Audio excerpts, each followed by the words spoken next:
السلام عليكم ورحمة الله وبركاته. دور سؤال هداين ويديو حد بسننا مركور اوغا هنا 4.5 جوجتان هدي aan la qalloocin ma xuma presentation waa ku imaan kara laakiin waxay ka xun tahay haduu qofku isu qaato inuu qolo kaliya maslaayo uusan dadku dhan wakiil ka ahay imisa joogto golayaashidan weydiiyaa imisa xamar deganeyd intiina tan maalintii la qaxay oo dawladdu ay dhacday imisa deganeyd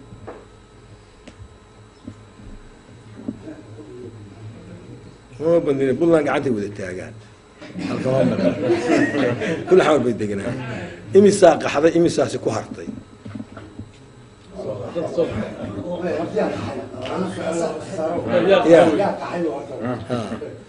يا قحي كويس قاشك حور يا كقحي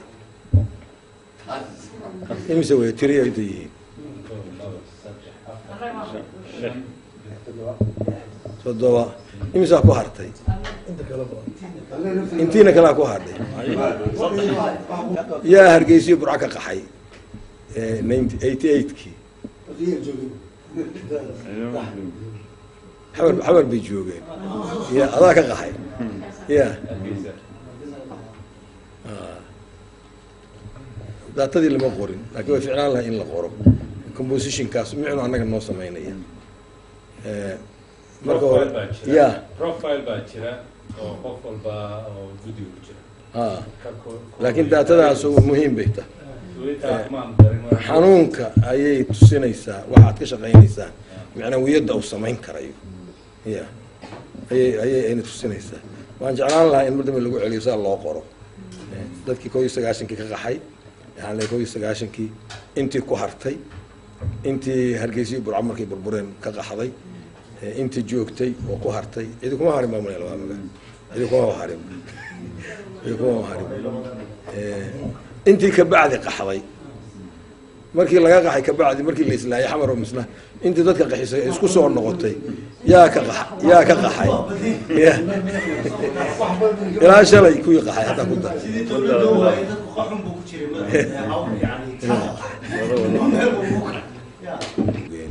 macna weyn ugu fadhiya wuxuu fadhiyaa waxaad garanaysaan radda ay isu sheegayseen dad waay araga dad professional lagu kala bedelaado fiilka qofba meel aqoon ku leeyahay ayaa ka koobantiin dadkii horena waa ka koobantiin macnaha ay ugu fadhidaa waxa weeye meel aan xeer lahayn had cidiba kama shaqeyn karto xeerkii dadka Soomaaliyeed oo biri ku dhaqmi lahaa way iyo qaabka ugu dhaqmi lahaa iyo xuquuqda uu kala qaadan lahaa nidaamkaas dawliga waxay la tahay Soomaalidu ma aqoono waa loo keenay waxaan iska lahay nidaam qabali ah oo system iska lahaa laftigiisu oo si loogu dhaqmi jiray xeerarkiisa lahaa aan qorayn loo afkeena aan qorayn oo ah combination xeer dadka ka soo jireen ahaa iyo xeerka shariicada islaamka loo oran jiray sharciga oo islaamka loo jeedo soo waa حس قرانيسان Soomaaliga waxa weeye aqli wixii lagu keenay weeye duruufo ay keeneen laakiin aan jirin nas quraana iyo nas xadiis oo qeexaya oo jirin oo ah qofka bini aadamka inuu ku dhaqmi karo wuxuu isagu sameystay xadiis hadda laftigiisa aan dibadda ka sheegin laakiin macnawidiisa aan hayo oo nin gobernatooraha oo Yaman loo magacaabay waqtigii nabi iyo waqtigii asxaabtii isaga ku xigtay khaliifadii midkood inuu ahaa malaynaya ninkii marka diinta yaqaan baa iga badaya baa sheegi doon wala yiri maxaan ku xukumaa dadka waxa kitaabka Ilaahay ku xukun haye hadii kitaabka Ilaahay waa iska general oo wuxuu qeexaya principle guud hadaan ka waayana sunnii nabi waxa kaga dayato hadaan waayana dadaalkaaga marka waxa qoraysaa waa dadaalkii dad baa ceebayo waxay yiraahdaan waxa la yiraahdaan علماني magacyo baxbaxsha dadka ay ku nabcaysiinayaan dadku wuxuu qorto oo dadku sidee u yeelanaya wuxuu isku maamulo hadii uusan waxba qoran oo wax ku heshiin wixii Ilaahay jideeyay meeshooda bay taagan yihiin cid ka leexan ka dhaama jirto laakiin dadku wuxuu sheegaa si shuruuc madani u samaysanaya sidee maamul u samaysanaya traffic law si loo sameeyo quraanka ku taala xadiis bawro ma jirin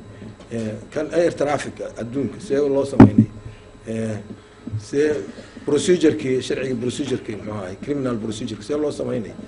waxaasoo dhan waxay u baahan yihiin inaad xeer leedahay xeerkaanu kolley wuxuu ku salaysnaan doonaa annaga hadda puntland xeer baanu haynaa wuxuu ku salaysan yahay shareecadda islaamka wixii kasoo horjeedaa maaha xeer waa xeer la-aan maxkamadda dastuurigaa jebinaysa laakiin waa qaynuun dadku go-aansaday ku dhaqmi doono waxa gaarka u ah markay xeerkaa samaynaysaan waxa weeye qaabka soomaali ay isu raaci karto oo ay qaadatay 2004 shirkii embagaati lagu qaatay oo ah qayb federaal ah 27kii Oktoobar 2002 documentig u horreeyay oo la saxiixay anigu waan joogay Eldoret waxaa lagu cessation of hostility badda in la joojiyo iyo federalism principal hamba loo qaatay dadna processki waa sii socod halkaas u gaaray hadii halka loo socdo waa halkii maalinta lagu heshiiyay cid badan oo aan saa wali qabin baa jirta waxaan qabaa anigu caayimayo laakiin dadkaas inay waaqic ahayn xaaladda Soomaaliya maanta ay ku sugan tahay waxa weeye qaab isu raaci ka dhaal raba waxaan inii weydiinayay su'aalaha waxa weeye ninkii xamar deganaa oo hanti ku lahaa oo ku dhalay ama ku dhashay oo intaasoo generation ku dhashay oo ka qaxay oo meeshii awoowayaashiis ka yimaadeen ma soo ka yimid tagay isagoo cadcad oo aan shilin haysan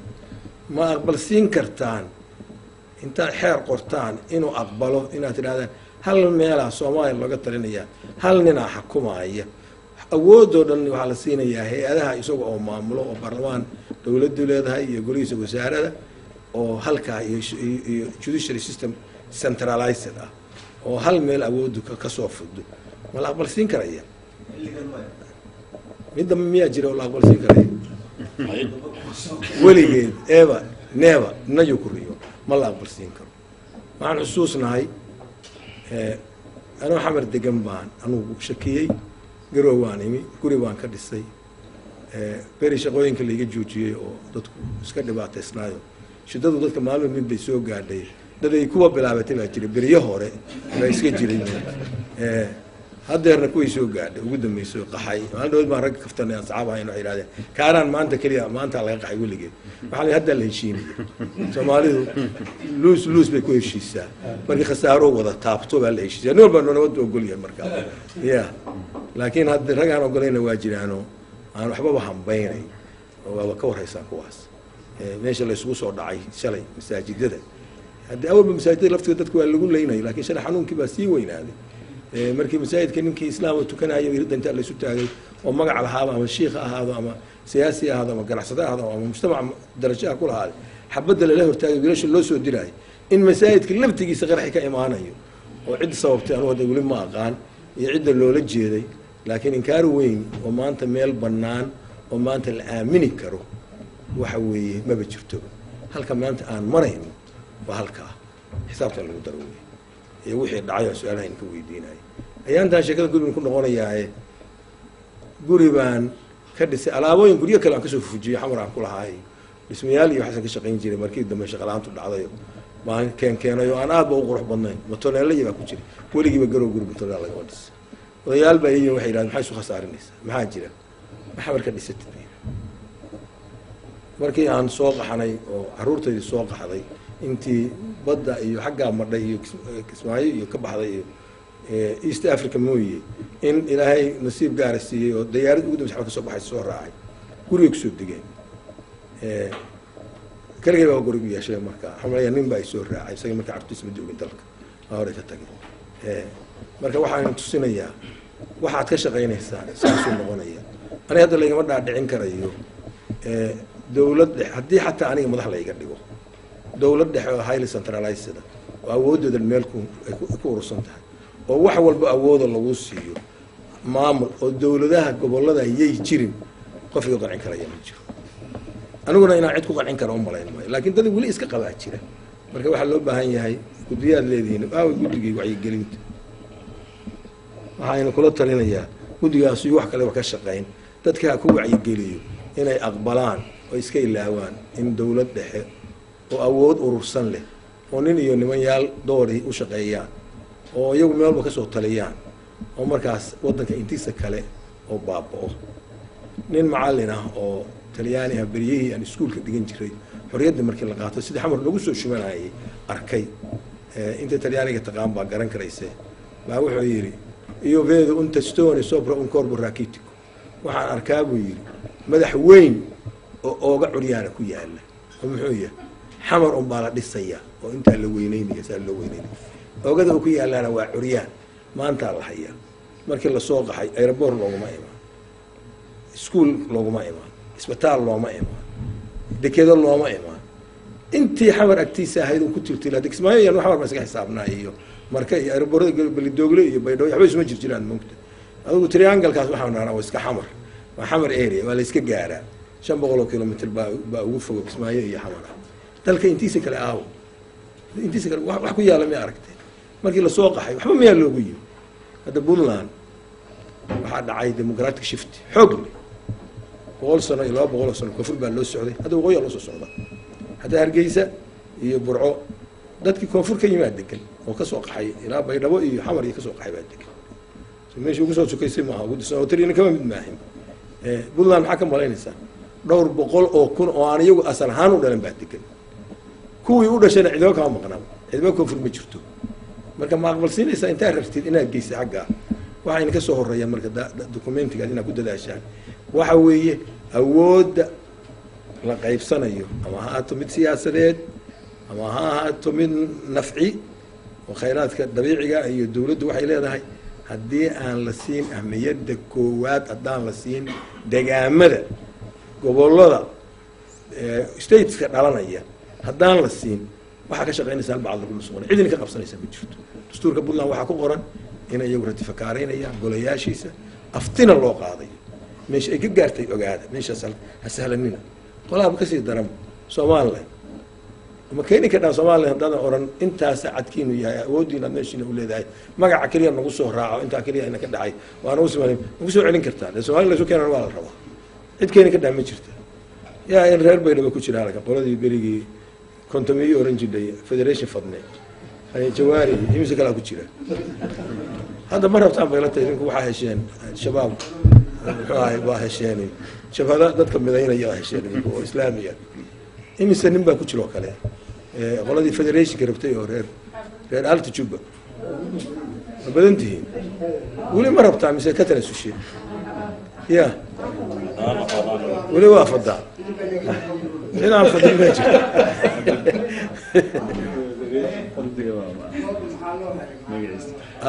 marka ogaada documentiga samaynaysa anu mar weynaan in ku dheereeyo hadalka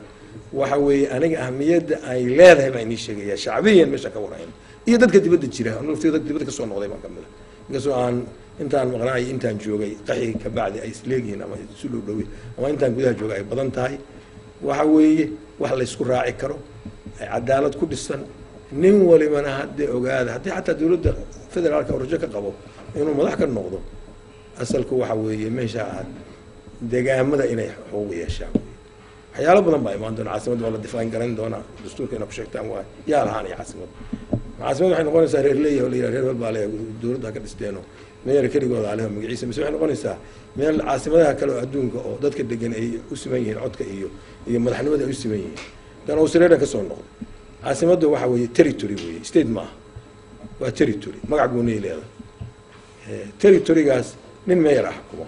ma xakumo gobornatoor haddii qolo doonayso inay iyadoo ka dhimato caasimadeedii iyadoo ay tahay muxuu ahayd caasimadii dalka oo dhan ka dhexaysay taas uma shaqaynayso waa inay territory gooni ahaataa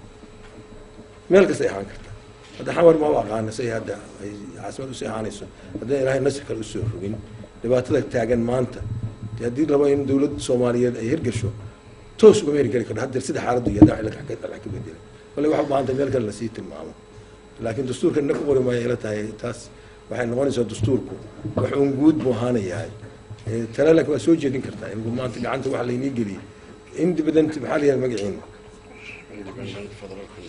independent federal constitution council maps commission mas-uuliyad weyn baa in saaran oo aan saarayn annaga nama saara TFG-ga nama saara Somaliland nama saara idinka in saaran taariikhdu wax wanaagsan ay ku sheegto 13 laagada ha noqdo oo magacu raacay oo rag baa la shaqeeyay oo dhintay laakiin magacii iyagu raacay madaxna midkoodna ma noqon waa ogtihiin 13 midna madax ma noqon dawladii Soomaaliya markii sameeyay bilo iyagu aad baa muddo arki jiray oo xamar iska jooga waxba la siin baan arki jiray laakiin magacii baa raacay taariikhda ku yaalay meel baa ku qoran marka anigu intaasaan leeyahay waxa weeye wax Soomaali isu keeni kara ayaa laydinka doonayaa